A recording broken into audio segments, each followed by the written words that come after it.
So the keynote ran a little late, so I get a little bit of extra time, but I'm also going to try and talk fast. Clicker. I do need a clicker. Ah, which one? There's two. Too many choices. Either one? Okay, good. This one's more ergonomically correct, so I'm going to try this one. All right. Yay, it works. Okay, so I'll talk slow for a minute while people come in. Okay, so I am going to be talking about some of the integrations we've done at the University of Florida in the College of Business. I am going to share with you quite a few tools that we use. In fact, I'll show you a slide in just a minute that has a lot of them that we're using. But I want you to know that I'm telling you because I worked with a lot of different faculty. So don't try all of these at once. In fact, don't try them all together. If you find something that you like in these integrations that I share with you, pick one and try that one. Try that one, see how it works, review it, and then come back and reevaluate it. Also, don't just pick something because it looks cool or shiny or bright. I had somebody who once came to me and said, I want to try Twitter because it's really cool. And I said, no, that's the wrong reason to try Twitter. Let's do it for a different reason. So try picking something that meets the purpose that you're trying to accomplish. So first think through what is the pedagogy, what is the purpose, what is the practice that I'm trying to use, and then pick a tool. Also, of course, always try things out before you actually try them on your class. But when you're working with the class, it's actually a really good idea to recruit them as pioneers, to help them to feel like they are helping to forge a new path forward. They're not guinea pigs. You are not testing things out on them, but you are trying to help them or have them help you make a better future. So if you approach it from that perspective of having them help you be pioneers, that they will feel better about it. Again, I said don't try everything all at once. It's not a shiny object, but on the same hand, don't be afraid to try something new. We kind of get in ruts and we do things the same way just because we've always been doing them the same way. So try something new, experiment a little bit, and it'll be a fun thing to do. Okay, so this slide is going to show you all of the integrations that I'm going to describe to you. Again, I want you to know not all of them in one class or with one faculty member. So a number of different things that I'll be talking through. The first one that I'll talk to you about is we had several courses in the business school who used Capsim business simulations. And they actually have a wide range of simulations, so I'm going to talk about each one of them briefly just because they had different purposes. So the way that these simulations work, they're basically getting students to make decisions in 4 different departments, and those decisions interact with each other. So they make a decision in finance, and it has an impact on marketing. They make a decision in production, and it has an impact on their sales. So they're interacting with those decisions across departments. And that's really helpful for us as we're trying to show that our students have the ability to make cross-business discipline decisions. It gives the students really great automated reports that allows them to help make new decisions. And it also gives us very good analytic evaluation data that we can use for our accreditation, for measuring how well students are learning, and also to be able to decide what we want to do moving forward. And it gives us dashboards where we can track their completion and how well they're doing. And it does have an integration with Canvas. We use a single sign-on. We can also build it into an assignment. So I'll show you a little bit about that. These are all the different products, and we've actually used all of them in our school. So I'll talk about them really quickly. So the first one I'll describe as CORE, and that's the one that I'm using in a course that I'm co-teaching with the dean. It's a strategic management course, and it has students making decisions. These are undergraduate decisions, but they've been through most of their core courses. So they're making decisions across those business disciplines. We set it up so they do practice rounds, and then they do what they call competition rounds. And then those competition rounds are scored based on a star report, and then they get points based on their star completion. So the way we built it out in Canvas is we actually built assignments for them to be able to complete, and then they jump into the simulation and they pick a strategy, and then they try to follow that strategy. And then based on how well they're following their strategy, There are 6 strategies. All strategies can be successful, but they make decisions. If they follow their strategy, they earn stars and they get more points. CAPSTONE is a very similar process. It has a little bit more in-depth reports that the students get. These are graduate students, so they're a little more versed in what kinds of data they need and what kinds of decisions they're making, so they get a little bit better reports and a little more detailed reports. And then Global DNA just adds in that international component, so they're making decisions in where their products are placed in different countries.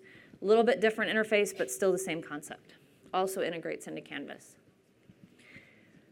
Then because we allow them to work in teams, we want to be able to also be able to evaluate them as individuals, so we use what's called a CompXM exam, and it's an 8-hour exam that basically rotates them through 4 simulation rounds that they have to perform on them as individuals, and then also quiz questions that are snowflake generated based on how they're performing in the simulation. We use that data to then do what we call assurance of learning in a business school, which tracks them on specific goals, learning objectives, and how well they're performing. We also use a tool called Teammate, and that tool integrates into Canvas as well, and it allows them to evaluate how they're performing with their teams and how they're performing as individuals. It has all of these elements to it, does the integration, and then gives the students, you can see these 2 different types of reports that help them to grow and change as they behave as teams, but then also gives the faculty member and the programs some evaluation data about how the students feel that they're performing. We have them do it halfway through the semester and then at the end of the semester and see if they've gotten any growth over that time frame. We're also using a tool called 360, which if you're familiar with the 360 evaluation, it's basically that where they're reaching out to people that they know around them and asking them to evaluate how they do. Again, that builds into, we use the external tool, and it's a module that builds into the assignment and allows them to participate in that activity. And you'll see this part right here is actually the assignment within Canvas. So moving away from Capsim, now moving into a tool called GoReact. This is a video-based assessment tool where students can either upload a video or record a video live. When they do that, they're recording either a presentation that they're making in front of a class live, or they can record a presentation that they're making on their own. But then within that, it gives them the ability to evaluate either as self-reflection, they can have peer review, or they can have instructor feedback. And all of that feedback goes into the timeline at the point that they said the 7th or they made the weird gesture that you want to point out to them, and it timeline specifically gives them feedback. You can also record prompts as the instructor so that you can record a video getting them started, and then they can submit their assignment of them completing the thought or responding to the case or whatever. These are what the feedback blocks look like. You can basically set up a rubric, and they can either use that to peer evaluate, self-reflect, or get instructor feedback. It also does integration with Canvas, so you can have it as an assignment and then use a single sign-on, and it passes back to the gradebook. And this is what it looks like within a class. So in my class that I was teaching, I had the students give presentations. They were practicing how to be teachers, and so they were talking about, they were giving a lesson, they recorded themselves, and then reflected on how they did. Another tool that we use is Mediasite. So within Canvas, we can either embed a single video, as you can see right here, or we can do things like embed a full library, or if it's a full library of 25 videos, and we actually just want that week's videos, we can tag those videos with week 1, and then pull in just the videos for week 1 on that page. That gave us the ability to be able to more visually represent the videos that the students were supposed to be watching, and makes the picture look more aesthetically pleasing, and also they can play the video directly there, or they can pop it out and see it separately. And it has all the features of Mediasite, so closed captioning, faster play, slower play, transcripts if they are available, and things like that. Another one that we've just started experimenting with is Office 365, so we're able to link in the ability to use our Office 365 subscription that the students have into an assignment or an activity. They can save to their OneDrive account and upload it. And then it integrates into the rich text editor itself, so they can attach files that way. And specifically, if you're using it this way, you can have the students where they come in and select a file from their OneDrive to attach to an assignment, or they can actually open a file to work collaboratively on. And we've just started experimenting with this one, so I don't have as much feedback about that one. Another one that we've used in our accounting courses is Piazza, and we have our accounting courses set up so that the students are watching lectures and they're doing homework assignments, and then they're sometimes working problems. And when they have a question about a problem, they can post it on Piazza, and then other students can come in and help solve the problem, or the instructor can endorse an answer as correct. And so if you look at it from the ability to collaboratively solve a problem over time, it shows the finished point where they've come to, but it also allows you to play the timeline of the solution so you can see how they've worked on the problem over time. It also gives you the ability to do private and group messaging and then public posts as well. Another tool that we've used that is less for an online course and more for in-person course is Poll Everywhere. So the students can participate in polls that the instructor has set up, and then if they're using their license that has been set up for the course, then that integration can be passed back to the gradebook for participation or different things like that. And then, of course, it also integrates into all the different slide tools. One thing about Poll Everywhere is it does allow for responses from everything from a smartphone, text messaging, so it doesn't even have to be like an iPhone or an Android or something like that. It can just be texting to a number. They can do it on their laptop and things like that. They can do it from Twitter and respond that way. All right, another integration that we're using is for our online proctored exams. Now this is for our online students, but as also some of our courses, our instructors have built really complex exams, and so it really is ineffective to be able to do those kinds of exams on paper.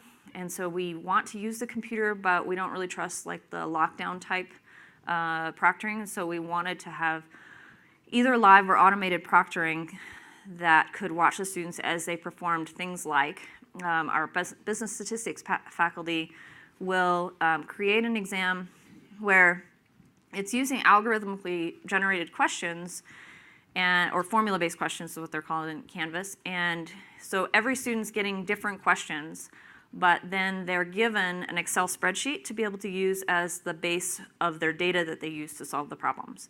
So when they first log in, there's a password, or when they first access the exam, there's a password. ProctorU puts in the password and watches them while they take the exam. And then the students are downloading that file, manipulating that file, and then answering the questions within the exam. It is something that we can't accomplish on paper, but we still want the 600 students who are in the class to be proctored. And so currently right now the integration is just a left menu button where you'll see a window like this with the details, if you're the instructor, of the test or case or whatever the assignment is.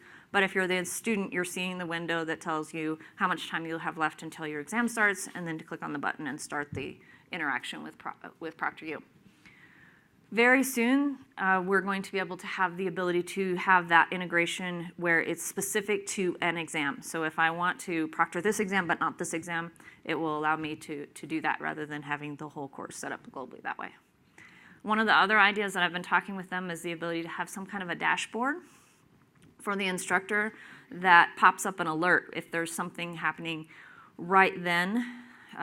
For example, we had a student who was logged in taking an exam. It was being proctored, but at the same time, he was logged into a virtual machine and was looking up answers. And because ProctorU couldn't see that he was on this, I don't know if it was a different device or if it was a virtual machine, They couldn't see that he was on there, but the instructor was getting some information back from ProctorU that the student's doing something different, something strange, something that we should be watching. And so we were able to later tie the two together, but if they had a dashboard, it would be able to say, hey, this student's actually logged in two places at the same course, and maybe that could be an early alert. All right, and then so this is what it looks like from the student view. We have an assignment built up that actually tells the students when you take this exam, it's a proctored exam, you're going to be watched and those kinds of things. But we give them a choice of how they actually pay for it, so they can either pay for it through the university negotiated rate, or they can choose to pay for it individually at a higher cost. And then from here, it gives the instructor information about the session, the student, and then the timeline of how they're behaving within the exam. So we can live watch what's happening with a student if there's some kind of suspicion. Now this one is an integration with Qualtrics, and I want to clarify that Qualtrics has an actual integration, but we're using Qualtrics through the app to redirect. And so it looks like an embedded page, but it doesn't have pass back to the gradebook or things like that. So we can just embed a URL to a survey, and then from that, what it looks like is it just looks like it's embedded in a page. So this is right here, this part below the text is an embedded survey, and then from there, this is the back end of what we would see in Qualtrics, where what we set up was a survey that had embedded in it video, along with places for the students to do responses. And so they can take their notes here below the video, and they can also do assignments or answer questions as they complete the section of the survey. And then all of that, as they go through next through the survey, comes to the point where they get a page where they can print that gives them all of their notes that they took, as well as once they submit it, gives them a report on how well they performed on the questions, and also triggers an email that sends to them with all of the notes they took, all the links to all the videos, and their score. This allows the instructor to teach a fully online course where she can provide little snippets of videos but have interaction with the content and the student in the same place as the video. And it was something we could do with our Qualtrics license integrated into Canvas. From the back end, basically what happens is the instructor can go into Qualtrics and view a report, or to view a set of data about how the students are performing, what their responses are, and gives the ability for the instructor to be able to say, oh, well, nobody really understood this video, so let me go re-record the video, or let me make an announcement to the students to help them to better understand what's going on. Long-term, the goal for this is to be able to create branching. So because it's a Qualtrics survey, we can then, based on certain answers, branch them off into other places where they can learn more if they didn't understand the content. Hey, Ty, how am I doing on time? Okay. Absolutely. It's not integrated into the gradebook, so right. Still have to access the Qualtrics site to collect all that data. So the question is about the integration into the gradebook, and you're correct. With this kind of an integration, there is no grade passback. And if you did the full Qualtrics integration, I believe that there is a way to do the grade passback, but we didn't go that route because it was extra subscription. With this, the faculty member actually didn't give a grade for completing the content. She was just more interested in collecting their feedback and getting them to interact with the content. And so the purpose for this was not to give them a grade, but just to get them watching the video and doing things associated with the video. Was there a licensing fee just to use it as a GoReact tool? We had a Qualtrics license already at the university, and so we could just use it in our regular license. The Qualtrics integration itself does have a subscription fee, and so we did not do that route. Okay, thank you. You're welcome. Yes? There is actually a tool, it's iLoss that has... Yes, I've heard about it. And they have a new feature now where there's embedded questions that students have to answer where the video stops and they can't continue, that then Right. transfers into Gradebook as well. So there are other options to achieve something. There are. At this point when we built this, at this point when we built this, that wasn't out there. The other one that I explored was with Mediasite. You can create polling questions that run with the Mediasite video.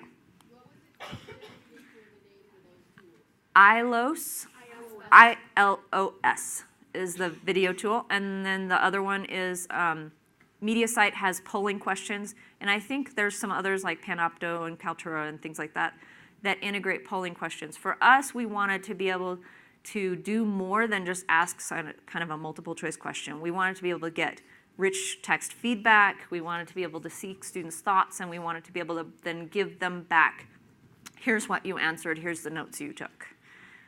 Yes? Were you able to embed data? Bring embedded data? Yes, so that's one of the great things about Qualtrics is as you build out a Qualtrics survey, you can then pass information back into it.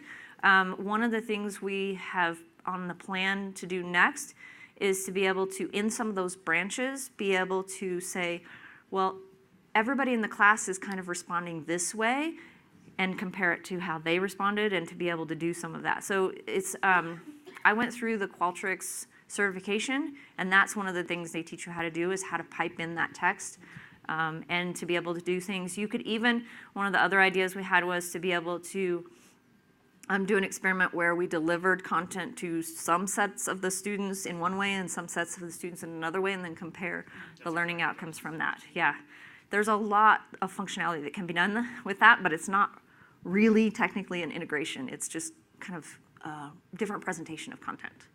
So that was one of the things that we were playing with this. Okay, any other questions? Okay, good. All right, so another one we've played with is Voicethread. And basically, if you're not familiar with Voicethread, what it allows you to do is upload slides and then attach content to a slide that can be audio, video, text, other images, and then your students can also participate on the per slide on the audio, video, or text that you've attached to that slide. It's not really a video as much as it's slides, and so you're looking at different slides with different attachments and threads that are associated with that, with those slides. Yes. Does Voicethread do to your storage file size within Canvas? Does it affect the file storage, or is it integrated? Does it count against you? Okay, so the question is about file storage in Canvas, and Voicethread is just embedded. So you're putting your content on Voicethread and not in Canvas. Okay? All right, so the way we use it is that we would post this, because it's not a video, but we had a faculty member who had a video where he used the slides. We were trying to pair playing the video with the set of slides, and then the students could post questions on the set of slides in the Voicethread, so we had them side by side. And so the video would be sitting next to the Voicethread. So they're both embedded, and they can play the video and click through the slides at the same time. It's a little bit kludgy, but it kind of worked for the purpose that the faculty wanted to do. The one thing that we really liked about the Voicethread option was that you can set up Voicethread groups where you have a set of slides, and then you can push them out to, say you have 900 students, you can push them out into groups of like 10 or 30. And so the different conversations that happen around that set of slides is going to be different depending on which group, but if there are questions, those feed back to the instructor. We actually didn't get a whole lot of engagement on those Voicethread slides like we had hoped we would get, but the concept was one that we're still tweaking and trying to work with. It does require Flash, although Voicethread is making the change to not require Flash anymore. And it does have single sign-on, and if you do assignments through Voicethread, you can actually have grade passback and also collect enrollment from your course as well. The interesting thing, the first thing that caught me about Voicethread was that, say your students don't have any way of, doing a phone or video or a microphone, they can actually call a phone number, an 800 number, and record their response. So there's lots of different options for how the students can participate. And this is what it would look like. We would have the video and then be able to ask the students, if you have questions about the lecture, find the slide and post them there. All right, so the next one that we've integrated, and this is with courses where we have something like 400, 600, 800 students in a course, and the students are watching their videos, and then the course is online, but they have the option to come to class, but most of them don't. And so we wanted to be able to give them a way to participate in a conversation without it becoming where they had to come to class, because we actually don't have physical seats for 900 students to come to class. And so we use Yellowdig. The faculty member who tried it out first was very surprised and happy, because what he had done in the past was he had set up Canvas discussions and had pushed his students to try and participate. If you post this, you're going to get points for that. Or if you do this, I need you to post at least this many points, or this many posts, or whatever. And it just wasn't working. He felt like he was constantly pushing a rope uphill, trying to get students to participate. When he integrated Yellowdig, he then had student-driven conversations happening, and he could pre-configure, and it's kind of looks like this, how students earn points. So based on how many words that they put in a pin, how many words they put in a reply, it gave him the ability to pre-configure how students would participate and then how they would get points for participating. And he also, because he wanted them to consistently participate over the whole semester, he could limit how many points they could earn in a single week. So say they can earn 5% of their grade over the course of the semester by participating regularly. It would limit how many of those points they could get in 1 week. It has single sign-on, it has grade passback.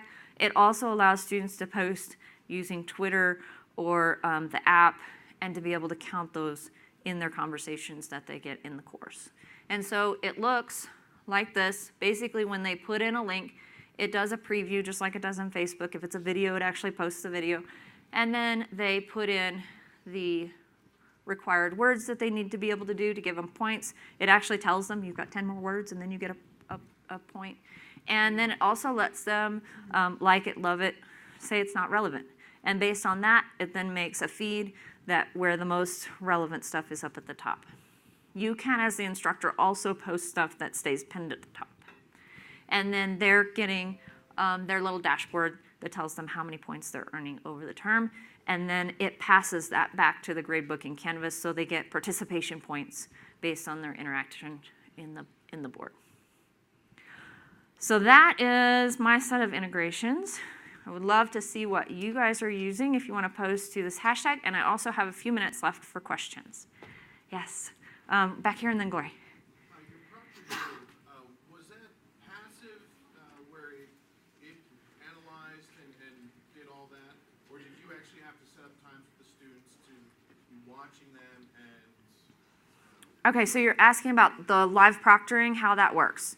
Okay, so the live proctoring is the student schedules an appointment. They connect with ProctorU at their appointed time. They have a live proctor who watches them through a video feed and then documents how they behave during the exam. There are also other options where you can automate it, so they can do an automated process that's then reviewed later, or flagged for specific suspicious behaviors. Yeah. Gloria, you had a question. Can you embed poll everywhere polls in Canvas so students can take them online? I tried to do that in Blackboard and I crashed it.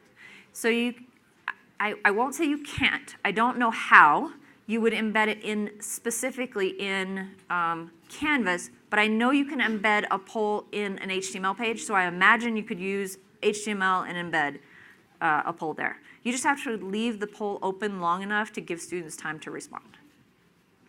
Yeah. Yes? Have you run into any issues with LTI integrations at all, like student account info or gradebook information not coming through? And if you have, how have the vendors and Canvas helped you resolve those issues? Okay, so the question you're asking is about vendor partnerships and any problems we've had with any of the integrations. Okay, Yes, so we have had a few, especially with how many students we have big classes, a few issues where things like the grade passback sync button wasn't working, or the integration was behaving slowly or was not clicking the way that it should. But fortunately, we've had great interactions with all of these vendors to where we could go to them and talk to them about it and have them very quickly resolve the issue or make an improvement to make it so that it works better. We have not had any issues with student data getting out there where it shouldn't be or any of that kind of stuff. Way back.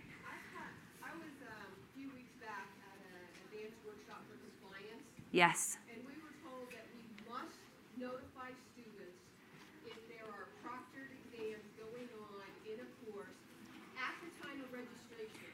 And you Yes. put that So information in a syllabus, it's too late. How are you handling registration and students knowing that a proctored exam is part of a course? So the question is about how we notify students of proctored exams before they register. We put it in the course description. So it says this course has proctored exams that will either be proctored in person or online. And if it's online, there is a fee associated. So we put that in the course description, which means we have to know that they're going to have proctored exams very, very long before we actually have the course run. All right, I think we have time for one or two more questions. Yes?